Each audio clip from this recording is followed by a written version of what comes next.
जी। ना उस पे कोई मालिकाना हक किसी का हो सकता है, तभी वो वक्फ है। लेकिन आज जो ये हुआ है आज की पार्लियामेंट में, तारीख में, ये आज की तारीख में है, इस जी, संशोधन से पहले। वो संशोधन अब नहीं आएगा। देखिए, आज जो पार्लियामेंट में हुआ है वो बड़ा चौंकाने वाला है, और एक सच की जो वहाँ पे तस्वीर दिखाई दी है वो ये है कि पहली बार लोकसभा में ये दिखाई दी गया, पता लग गया, दुनिया ने देख लिया कि नरेंद्र मोदी सरकार अल्पमत में है। अगर वो अल्पमत में नहीं होते तो जेपीसी को नहीं जाता ये बिल। अगर वो इंसिस्ट करते, दबाव डालते, तो आज ही तय हो जाता लोकसभा में। टीडीपी आज नहीं वोट देती, ये बिल गिर जाता।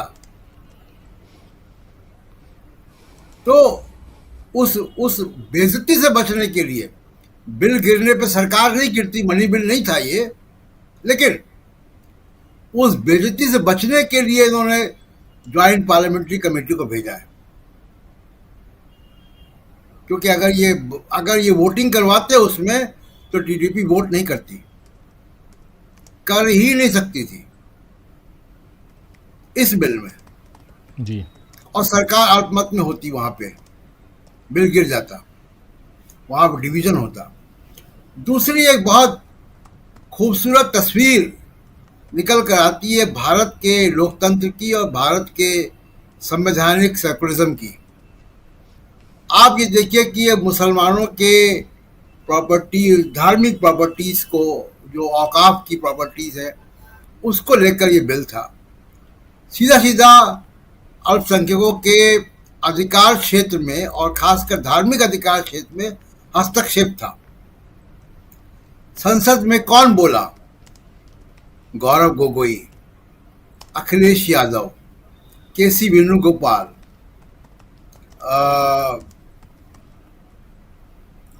और देखिए कनिमोझी, जी। ये बाला योगी। आप देखिए कि गैर मुस्लिम सांसदों ने माइनॉरिटीज के हक के लिए वहां पे आवाज उठाई और लड़ाई जीत ली। ये भारत के संवैधानिक लोकतंत्र का बहुत खूबसूरत पहलू है जो आज दिखाई दिया संसद में। ये बांग्लादेश नहीं है, ये पाकिस्तान नहीं है, ये भारत है, और भारत का संवैधानिक लोकतंत्र है, गांधी नेहरू का बनाया हुआ भारत है। इसको नरेंद्र मोदी बदल नहीं पाए। आज संसद से ये संदेश गया है। सोचिए, वो तमाम सारे जो 14-15% मुसलमान है, आज उन्होंने देखा होगा कि कौन खड़ा हुआ, कौन बोल रहा है हमारे लिए। और कांग्रेस की बड़ी जीत है, इंडिया गठबंधन की बड़ी जीत है कि वो सब इस पे कामयाब हो गए। और जेपीसी में, राजीव जी, जेपीसी में संख्या के, लोकसभा में संख्या के आधार पर ही उसी अनुपात में सदस्यता होती है। तो मेजॉरिटी में तो बीजेपी वहां भी नहीं है, वोटिंग तो वहां भी होगी संशोधनों पर। विचार तो होगा, जी। संशोधन भी आएंगे, लेकिन वहां वोटिंग होगी।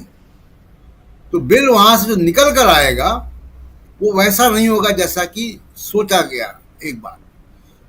दूसरा, बहुत एक राजनीतिक डिजाइन था जो आज विफल हो गया। विधानसभा के चुनाव को देखते हुए बिल लाया गया था, महाराष्ट्र, हरियाणा, झारखंड के चुनाव को देखते हुए, वहां ध्रुवीकरण करने के लिए कि ये बिल आएगा, चर्चा होगी, जम के हिंदू मुसलमान किया जाएगा। वो मौका हाथ से निकल गया। तो ये दोहरी हार हुई है, सरकार की हार हुई है संसद के अंदर, और जो राजनीतिक मंशा थी उसकी हार हुई है, जिसको कहते हैं चारों खाने चित्त होना। तो चारों खाने चित्त हुए। बिल के तकनीकी चीजों पे बहुत से लोग बोल चुके हैं। मोटा मोटा ये है कि राजीव जी की धार्मिक ये जो बिल है, ये संविधान के अनुच्छेद 25, 26, 30, संविधान का अनुच्छेद 30 जो कि माइनॉरिटीज को, उसमें जैन और सिख भी हैं, जी बिल्कुल, उनको भी अपने एजुकेशनल इंस्टीट्यूशन चलाने का अधिकार देता है। 25, 26 धार्मिक आज़ादी है, धार्मिक आज़ादी को बढ़ाने का धर्म के को बढ़ाने, प्रचार प्रसार का अधिकार है। तो उसकी संपत्तियों का भी अधिकार है। मंदिरों के भी तमाम ट्रस्ट हैं, उस मंदिरों के ट्रस्टों में तो कोई गैर हिंदू नहीं है। अभी हेमंत जी ने बता दिया ये सब बातें जी। अब दूसरी बात राज्यसभा में आते हैं। आज जगदीप धनखड़ ने बीजेपी का बड़ा नुकसान कर दिया। विनेश फोगाट का मामला हरियाणा के चुनाव में बड़े पैमाने पर उठेगा। केवल जाट समुदाय नहीं, पूरा हरियाणा, पूरा देश आहत है और सब इसमें साजिश की बू देख रहे हैं। खुद विनेश फोगाट का एक ट्वीट है, 12 अप्रैल का ट्वीट है राजीव जी, 12 अप्रैल का। उसकी एक लाइन में पढ़ देता हूं केवल, और उस लाइन को आप सुनिए जी। वो कह रही हैं कि ब्रजभूषण शरण और उनके द्वारा बैठाया गया डमी संजय सिंह हर तरीके से प्रयास कर रहे हैं कि मुझे ओलंपिक्स में खेलने से रोका जा सके। जो टीम के साथ कोच लगाए गए हैं वो सभी ब्रजभूषण उनकी टीम के चहेते हैं और इस बात से इनकार नहीं किया जा सकता कि वो मेरे मैच के दौरान मुझे पानी में कुछ मिलाकर पिला न दें। विनेश फोगाट का ये 12 अप्रैल का ट्वीट है जिसमें वो आशंका जाहिर कर रही हैं ऐसी दवाइयां आती हैं बिल्कुल जो पानी की निकासी बदन से रोक दे। वजन पहलवान या खिलाड़ी पानी को निकाल कर ही रात भर कम करता है। रात भर उन्होंने सोना में बैठी है, 2-3 घंटे रात भर उन्होंने साइकिलिंग की है, दौड़ी भाग लगाई है, पसीना नहीं आया। पसीना नहीं आएगा तो वजन कैसे कम होगा? तो ये इसकी जांच होनी चाहिए कि क्या उनके खाने पीने में ऐसा कुछ मिला दिया गया था कि उनका पानी का जो निकासी है वो कम हो जाए, पसीना निकलना बंद हो जाए। ये बिल्कुल संभव है। एक छोटी सी हम लोगों के जब वॉमिटिंग होती है घरों पे और हम लोग क्या देते हैं, जो बहुत सी उल्टियाँ हो जाती है तो क्या देते हैं, ORS का घोल जी। ORS का घोल भी यही काम करता है राजीव जी, पानी को रोकता है शरीर के अंदर। तो आज जगदीप धनखड़ ने ये सारी चर्चा वहां होती कि क्या कोई साजिश है, क्या कोई मिसमैनेजमेंट है, क्या कोई लापरवाही है, क्या सिल्वर मेडल मिल सकता था उनको वॉक ओवर करने के बाद, तमाम सारी बातें जो पब्लिक डोमेन में हैं। आज अगर वो वहां आती तो शायद कुछ इंसाफ मिलने की बात होती। ओलंपिक में जो हुआ वो तो हो गया, लेकिन अगर ये साजिश है, अगर ये लापरवाही है तो उसके दोषी व्यक्ति भी तो सामने आए।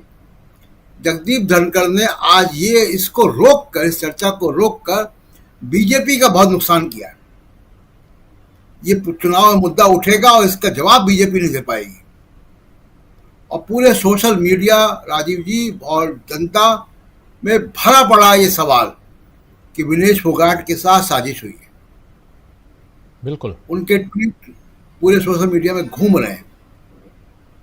तो आज इन दोनों मामलों में बीजेपी को लोकसभा में और राज्यसभा दोनों में जो है वो शिकस्त खानी पड़ी है और जगदीप धनखड़ जी ज़्यादा वफादारी में बीजेपी का नुकसान कर रहे हैं राजीव जी। और जब ट्वीट की बात कर रहे हैं, सोशल मीडिया पे कुछ ऐसे ट्वीट्स भी, ऐसे मैसेजेस भी आए हैं जिससे